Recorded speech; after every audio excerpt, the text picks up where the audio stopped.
Welcome back, Savages. Tonight we are talking divination in religion.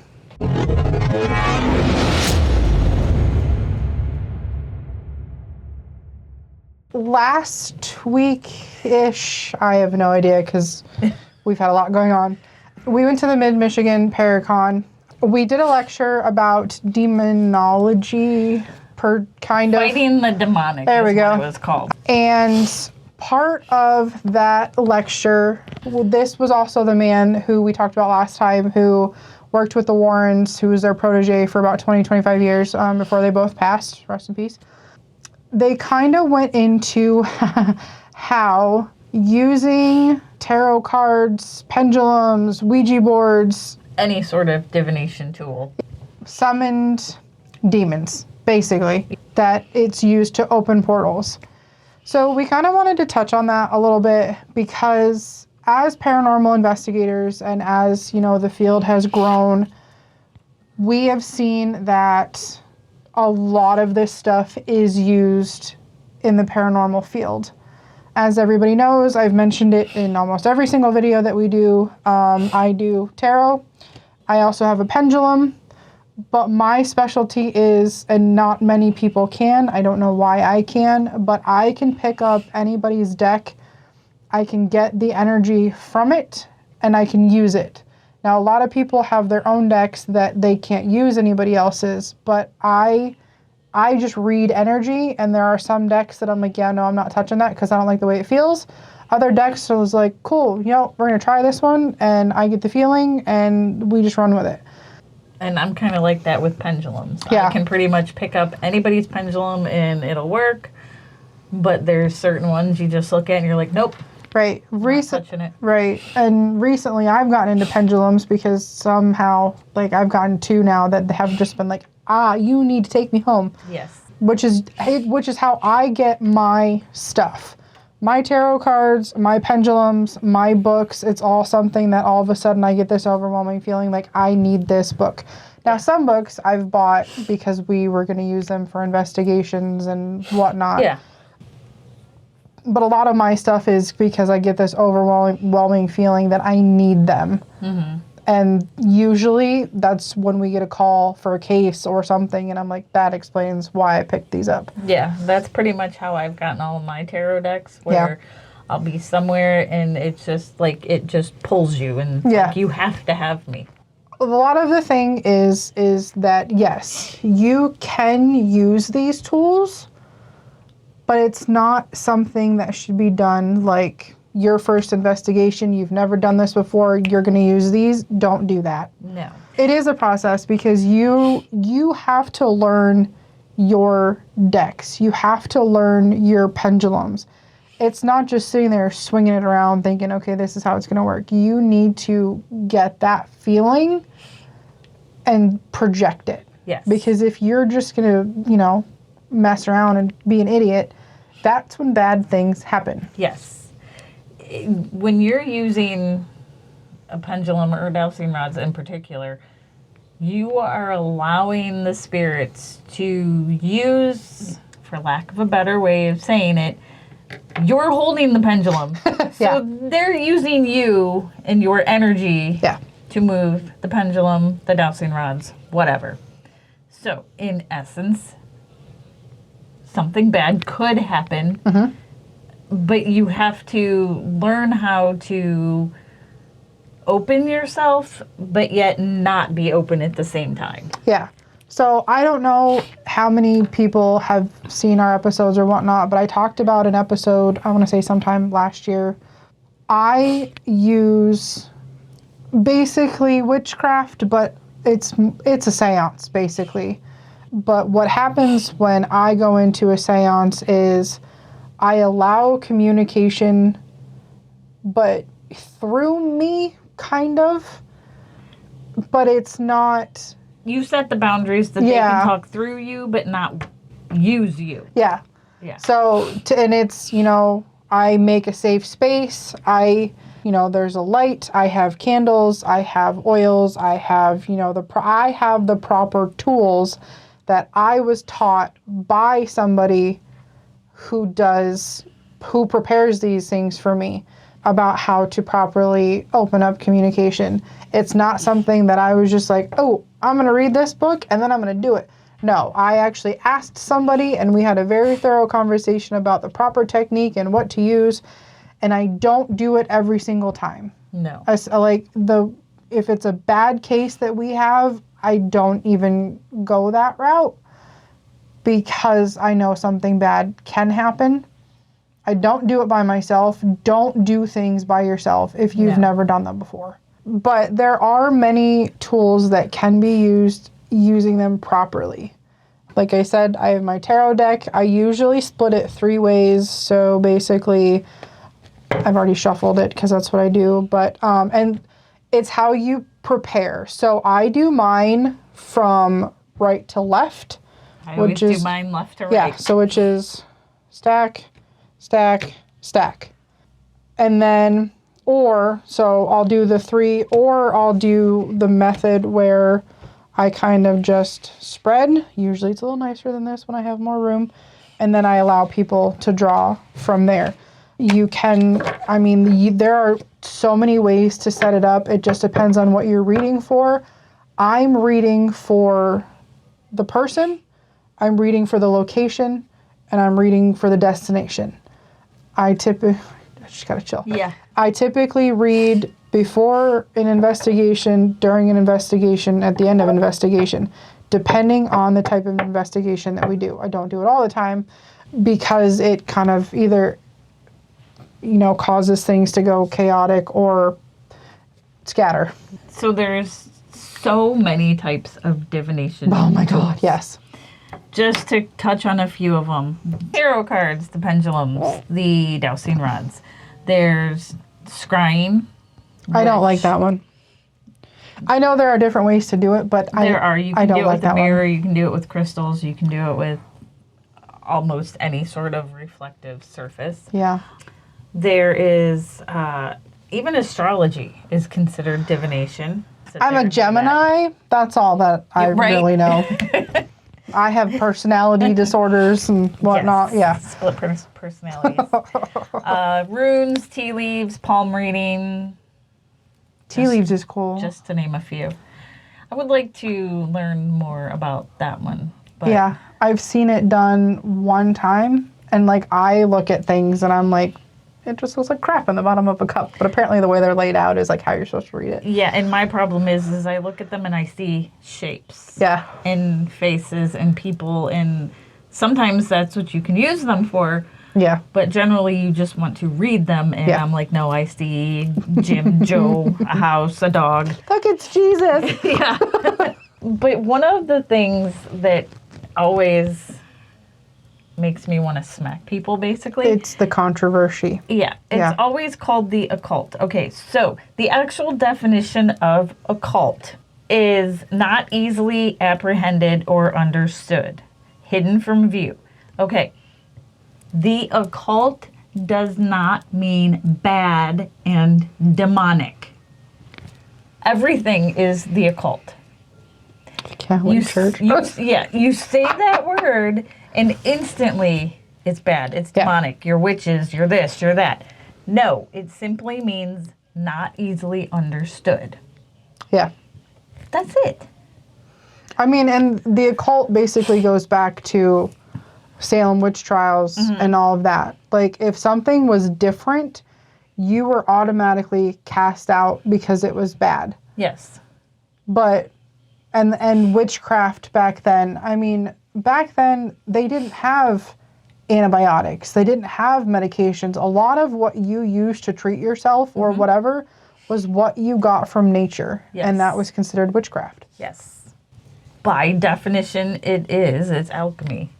You lived, didn't you? Right. And it's no different than today's medicine. No. It's still the same. You're still taking products and making medicines. Right. And I feel like people more these days are going back to the old way of alchemy and using teas and mushrooms and things. Yes. To cure whatever they have going on, because going to the doctor anymore is just stupid. It sucks. All it is take this pill, give me $500, and come back in 2 weeks. It's like the list of medications I keep getting. They're like, okay, we're going to add this one. And I'm like, dude, I'm taking like 12 pills now. Can we stop? Yeah. And then it ends up costing more than your mortgage every month. Right. Yeah. Stupid. Been down that road and stopped. I'm like, no, this is stupid. They're saying that by using any of these types of divination, you are inviting the demonic to possess you. Yes. So the men that we're talking in this video, we do have to clarify, they are religious members of the Catholic Church. One was a Catholic priest. One was, I think, Roman Catholic. Yeah. The other one was like a pastor. Yeah, and I think the other one was a psychologist who was in a religion somehow. Yes, so these were religious people, but they do believe in like free will, things like that, that not everything is demonic, that it can be contributed to mental illness, things like that, which is why we weren't upset about a lot of the things that they had said, but it came back down to the fact of the divination tools being evil. And I think that's kind of what struck a little bit of a nerve, because I'm like, if you know how to use them properly. Right. But it all started where we all know that it started a lot of the time with the Ouija board, which I don't touch. I don't like them. I do. I don't even like them. Part of our Michigan trip was going to a museum where the entire room was Ouija boards, and I thought I was going to freak out. I was drooling. I want that one, I want that one, I want that one. My skin was crawling that day. Yeah. But we know that a lot of them, I mean, they go back hundreds of thousands of years. They go back to 1200 BC. It was actually in China. And why am I not surprised? They used similar instruments to communicate with the dead. I would like to see what it was that they actually used. Oh, yeah. That would be kind of interesting. If the Chinese culture used this, I want to see them do it, because they're like crazy people. Oh, and they got some crazy spirits over there, man. Exactly. I want to see that. Yeah. So then after that, it continued on, and I'm sure it developed and they modified it. And in 1890 is when they patented the idea of using a planchette and an alphabet board as a talking board. In 1901, this other guy took over the production, and he started selling it under the name Ouija or Ouija, however you want to say it. It comes from German and Dutch words meaning yes. I don't even like being in the room when you guys like, we're going to play with this. And I'm like, why? Because I love it. I love them. But the whole time that, and this is part of the reason why I don't like them, is because while you guys are asking questions, I'm getting the answers. Then you need to start spitting out the answers. And you guys are like, this, and that one was like, Mom, and I just sat there. I was like, there's a child sitting next to me, and he wants his mom. Like, you guys are asking questions, and I'm over here like, okay, this is what I'm being told. And spit out the words, because last time we were getting because I didn't want to be a part of it. But I don't have a choice. But that is part of the reason why I don't like Ouija boards, is because when they open, it opens everything. And then I have people like poking at me, and they're like, hey, this is what I'm trying to say. And I'm like, hey, I'm not a part of this. Go talk to them. Leave me alone. Yeah, because before we actually start the Ouija board session, we go through this whole thing of we are opening the lines of communication. Yeah. My lines of communication are always open unless I'm 100% prepared, which half the time I'm not, because I have ADHD and I squirrel all the time. So dealing with the Ouija board is not something that I like to do. And the rods. The dowsing rods. They hate me. Yeah. They always try to hug me. Yeah, because that's when they go, that they're hugging you. Yeah, so I don't like that. Something wants to hug you. No. I don't like to be touched. Yeah.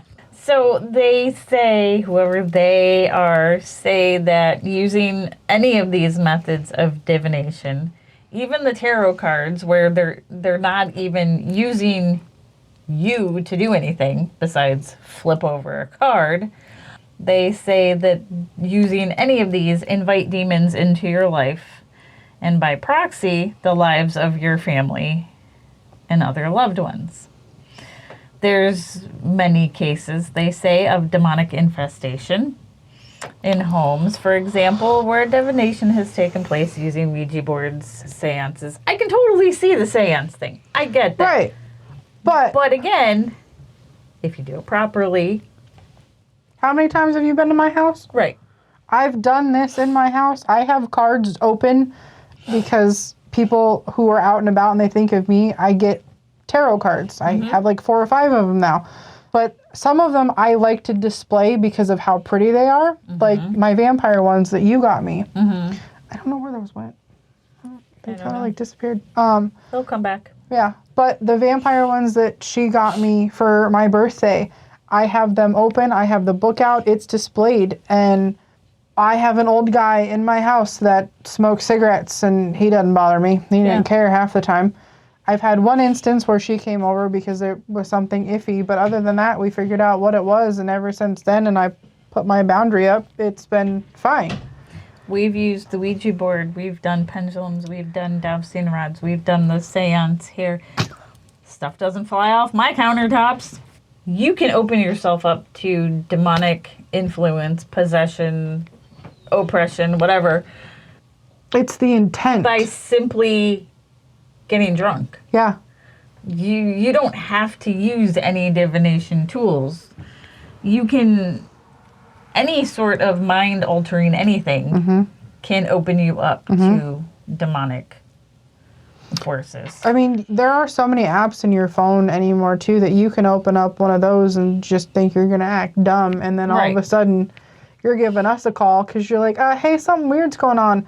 And the first question, and it's part of our paperwork that you have to sign when we come to your house. The first question on there is, are you into witchcraft? Have you done anything with witchcraft? Do you have spell books? Have you ever done anything with the occult? Have you ever tried to summon anything? Have you ever used any of those 99-cent apps on your phone? Yeah. We go through an array of questions before we even get started because we need to know what you've done that we may have to fix. But as we've said in all of our other videos, if we can't figure it out and it's a lot worse than we thought, we have people we can call. But that is always like the first line of questioning. And then the second line of questioning is, does anybody suffer from mental health, mental illness? Has anybody been hospitalized? Depression? Are you on medications? Yes. The whole 9 yards. Because all of that affects summoning things and whatnot and manifesting things, because as I said earlier, it's all about the intent. If you're going to constantly think bad thoughts and you want to keep putting that out into the universe, and then all of a sudden one day you're like, hey, I found this, we're going to play with this. All of that causes a little bubble to go psh. Yeah. And then you call us. If you're one of those people that sits around and says, man, it'd be really cool if my house was haunted. Man, this would be cool if things would start happening, and then you decide you're going to get one of those apps and you're going to start playing around just to see if maybe there's something there that you don't know about, and then a week later, crap starts flying around your house. Probably not a good idea. That's because you asked for it. Now, we're not saying that you can't play with these things. Right. But first of all, you don't ever do it in your own house. Oh, God, no. Don't do it at your friend's house. Go do it outside. Don't do it in a cemetery. Do not go to cemeteries. Don't go to churches. Don't go to Train tracks? train tracks. 4-way stops. No. You do it in Don't ever dig a hole and bury something in it. Oh, my God. Yeah, don't do that. You will summon something. But those areas are considered to be very dangerous because of the spiritual activity. Yeah. Funeral homes, churches, crossroads, things like that. Yes. Water sources. Go to an area that, just your front yard. Yeah. But build a safe space. Yeah. You want some incense and you want some what is it? Palo Santo is what I use. Yeah. Sage, things like that. Make a nice area. If you're going to get into this stuff, you need to be prepared. Yes. Don't just go willy-nilly and start things, because And you need to do more than just read a book. this isn't something you just willy-nilly decide you're going to do one day. Well, I can't say that because we've done that, but Yeah. it is not something that you just one day decide and then try. It's research. It's finding people like you who are going to help. It has to be somebody trustworthy because there's people out there that are going to tell you anything and sit back and laugh while Something you bad happens. Yeah. So one of the, I know to me it's controversial, which is the scrying. Yeah, that one. I'm all for using the crystal scrying, but the candle with the mirror and that, I don't like that one. No. I think it's because I'm afraid that I'm finally going to see who pokes me when they want to talk. Yeah. And I'm not going to like what I see, and it's going to scare the crap out of me. I kind of did that at Madison Seminary that night, and that's when things got a little crazy for a minute. Yeah, because I saw somebody standing behind me, and that's when things got a little weird. I would like to try it some more, but I have a problem with the mirror. I don't like mirrors. No. Because I even, like, here at night when it's dark, I won't, like, I'll wash my hands in the bathroom and I won't look at the mirror. I don't do that either. Because there's going to be somebody standing behind me and I don't like that. Yeah. But I would like to try, I would like to get one of the big fancy crystal balls and I would like to try that. Yeah. Yeah, scrying is not an easy task to do, but it's also one that, just like the Ouija board, can open portals very quickly. And unless you know what is on the other side, it can cause a whole world of chaos. Yeah. Which is why you don't put mirrors facing each other. No, you're just making a big infinite loop of energy and opening this big old giant portal. I would like to try it, not with the mirrors, but I have a problem with staying focused for long enough still. Well, that's why I use like my headphones for a lot of things that we do when I know that I need to be focused, which is weird.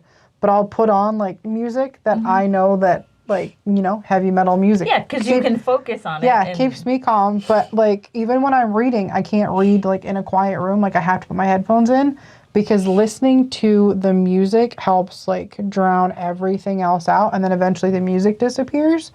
So when we do a lot of our things, I just put in white noise and I sit and I listen to it, and then eventually everything around me fades out. But then it fades out to the point where I'm like, whoa, what is that? Like, what's happening? Because I'm like, oh, that's right, I have headphones in. But you need, like, for scrying, I would need something like that to keep me grounded, because if not, I'd be like staring, and all of a sudden I'm like, oh, what is that? It's also called crystalmancy. Why do they have to add mancy to everything? I don't know. I don't know. Necromancy. Cartomancy. Some of the churches Here we go. believe that demons were the inventors of astrology. And they also believe that they were the inventors of divination, necromancy, the arts of magic, and whatever evil practices men exercise. We know how much of a rant I can go on when it comes to the churches and the crap that they say. Yeah, I just thought that was absolutely hilarious, though, that the demons invented astrology. I'm pretty sure there was a man involved. We learned that once. Maybe he played with the Ouija board, so it wasn't really a man. There are instances where if you play with the Ouija board and you do call the wrong things, they can actually be attached to that board. So somebody else uses that Ouija board, even though they may have their protections in order, you can still let that thing out because they're attached to that board. So another reason not to use them. Ouija boards. See? right there. That right there is why I will not touch a board. I don't care if it's a piece of paper that somebody drew on. I don't care if you spent $5,000 and it's a fancy crystallized Swarovski.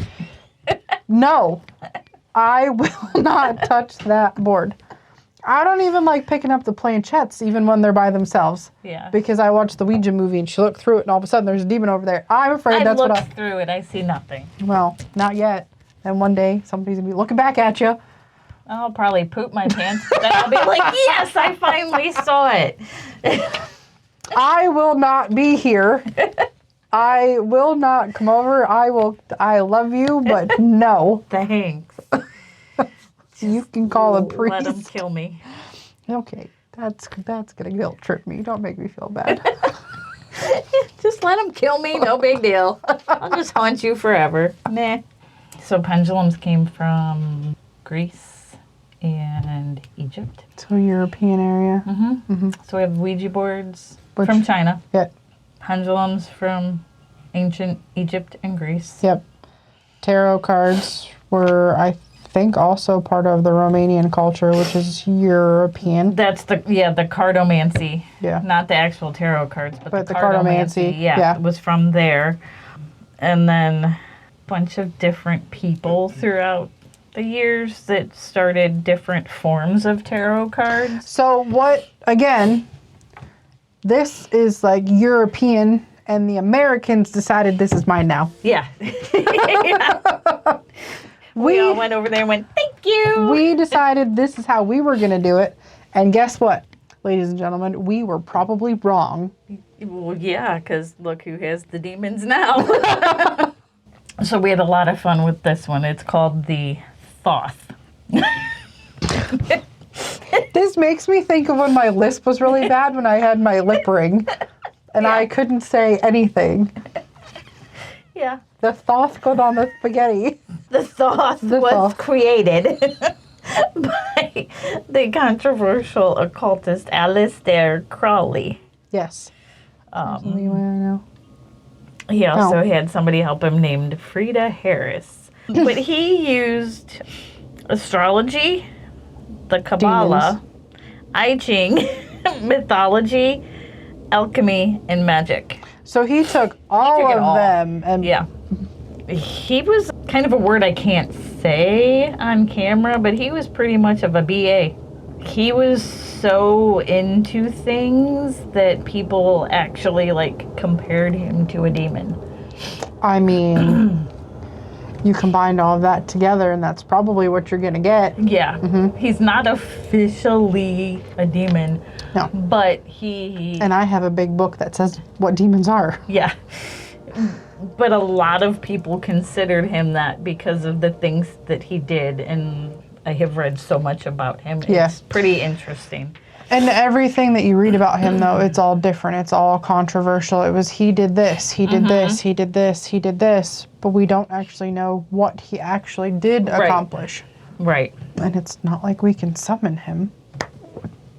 Well, I mean, we probably could, but do we really want to? Nope.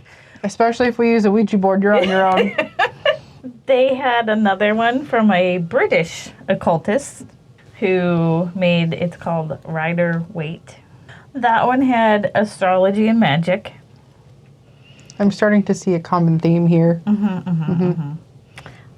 They claimed that this one was very suitable for beginners. It had the numbered cards. It had the minor arcana. Kind of like these. Yes. They used specific story images for the cards, which makes them easier to interpret. Then there was a deck from France. This one was 78 standard tarot cards, so more like the decks of today. Yeah, because I think mine's 52.